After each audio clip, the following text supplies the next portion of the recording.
Hi friends, அஸ்ஸலாமு அலைக்கும். இன்றைக்கி நான் உங்களுக்கு எக் கிரேவி கறி உண்டு எப்படி செய்கிறேன்னு காட்ட போகிறேன். இது கொஞ்சம் ஸ்பைசி கறி உண்டு தான். இந்த எக் கறி உங்களுக்கு ரைஸோட, சப்பாத்தியோட, ஸ்ட்ரிங் ஹாப்பர்ஸோட எதோடு வேண்டாலும் சாப்பிடலும். இது நாங்கள் எப்படி செய்கிறேன்னு பார்ப்போம். இது வீட்டில் உள்ள ஈஸியான திங்ஸ் வச்சே செஞ்சு கொள்ளலும். வாங்க நாங்கள் இப்போ செய்வோம். இதுக்கு நான் 6 எக்ஸ் பாயில் பண்ணி எடுத்துக்கிறேன். உங்களுக்கு தேவையான கணக்கு எடுத்துக்கோங்க. அப்புறம் ஒரு பேனுக்கு 2 டேபிள் ஸ்பூன் ஆயில் எடுத்துக்கிறேன். அதுக்கு நான் பிக் ஆனியன் 2 கட் பண்ணிக்கிறேன், சாப் பண்ணின மாதிரி. அதையும் நான் இதில் ஆட் பண்ணிக்கிறேன். நல்லா சின்னதாக சாப் பண்ணிக்கிறேன்.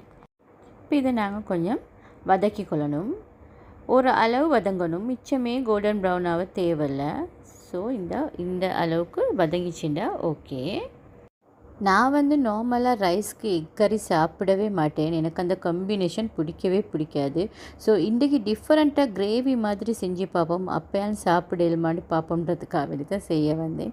இப்போ நான் 1 டீஸ்பூன் ஜிஞ்சர் கார்லிக் பேஸ்ட் இதுக்கு ஆட் பண்ணிக்கொள்கிறேன். ஏன்னா மவளோருக்க இப்படி கிரேவி கறி குக் பண்ணியிருந்தா ஸோ அது நல்லா இருந்துச்சு ரைஸ்க்கு. ஸோ அதனால் நானும் இன்றைக்கி ட்ரை பண்ணி பார்த்து இதே மாதிரி செய்வோம்ட்டு வந்துக்கிறேன்.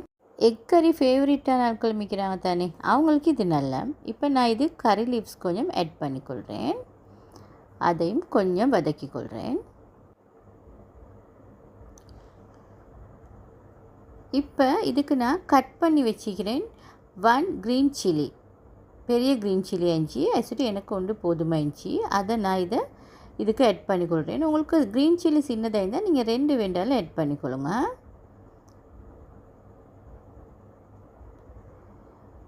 நெக்ஸ்ட் நான் 2 டொமாட்டோஸ் நல்லா கிரைண்ட் பண்ணி எடுத்துக்கிறேன். அதையும் இதுக்கு நான் ஆட் பண்ணிக்கொள்கிறேன். கொஞ்சம் வாட்டர் சேர்த்து நான் கிரைண்ட் பண்ணேன். அதோட போதுமான அளவு சால்ட் ஆட் பண்ணிக்கோங்க. இப்போ இன்னும் கொஞ்சம் நாங்கள் மிக்ஸ் பண்ணிக்கொள்வோம். இப்போ இதுக்கு நான் கொஞ்சம் டர்மரிக் ஆட் பண்ணிக்கொள்கிறேன். அதோட 2 table spoon chilli powder add பண்ணிக்கொள்கிறேன். எக் கறிண்டாவே கொஞ்சம் ஸ்பைசி வைக்கணும், அப்போ தான் சாப்பிடலும். அடுத்தது கொரியண்டர் பவுடர் 1.5 டீஸ்பூன் ஆட் பண்ணிக்கிறேன். டேபிள் ஸ்பூன் மாதிரி போடுறேன்னா 1 டேபிள் ஸ்பூன் போட்டுக்கோங்க. இப்போ இதை நல்லா கொஞ்சம் நாங்கள் மிக்ஸ் பண்ணி விட்டுக்கொள்ளணும்.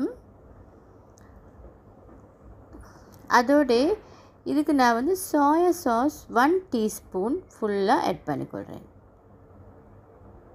நிறைச்சி 1 டீஸ்பூன் எடுத்தேன். இப்போ மறுபடியும் இதை நல்லா கொஞ்சம் நான் மிக்ஸ் பண்ணிக்கொள்கிறேன். அதோடு இதுக்கு கர்ட் 2 டேபிள் ஸ்பூன் ஆட் பண்ணிக்கொள்கிறேன். இப்போ நல்லா இதையும் மிக்ஸ் பண்ணிக்கொள்கிறேன்.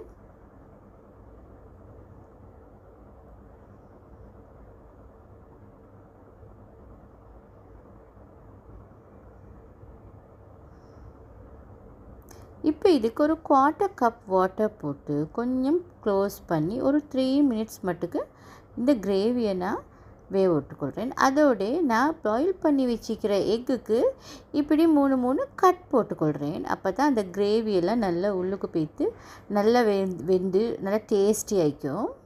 ஸோ இப்போ இந்த கறி நல்லா கிரேவி ரெடி ஆகிருச்சு.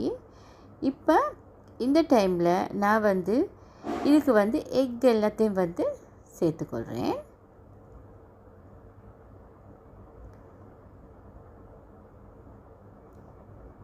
இப்போ ஸ்ரீலங்காவில் எக் கொஞ்சம் சீப் ஆகி, ஸோ அதனால் உங்களுக்கு இந்த கறியை செஞ்சு கொள்ளலும். இப்போ நல்லா இதை மிக்ஸ் பண்ணிக்கொள்வோம். எல்லா இடத்துலையும் இந்த கிரேவி படுற மாதிரி நல்லா மிக்ஸ் பண்ணிக்கொள்வோம்.